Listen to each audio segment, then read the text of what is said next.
আজকে মেয়ে কলেজ থেকে এসে বললো, মা তোমার হাতের আলু প্যাটিসটা অনেকদিন খাই না, আজকে একটু বানিয়ে দেবে? আমি বললাম ঠিক আছে বানিয়ে দেবো।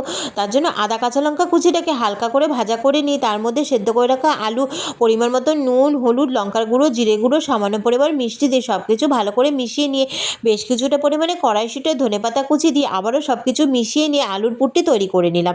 এদিকে মেখে রাখা ময়দা থেকে ছোটো ছোটো করে লেচি কেটে নিই, শুকনো ময়দা ছড়িয়ে দিই, একটু পাতলা করে বড় করে রুটির মতন করে বেলে নিয়ে বেশ কিছুটা পরিমাণে ঘি আর শুকনো ময়দা ছড়িয়ে দিই। ঠিক আমি যেরকমভাবে ভাজ করে নিয়েছি সেরকমভাবে ভাজ করে নিয়ে একটা ছুরির সাহায্যে মাঝখান দিয়ে অর্ধেক করে কেটে নিয়ে আবারও ঠিক যেরকমভাবে ভাজ করে নিয়েছি সেরকমভাবে ভাজ করে নিতে হবে।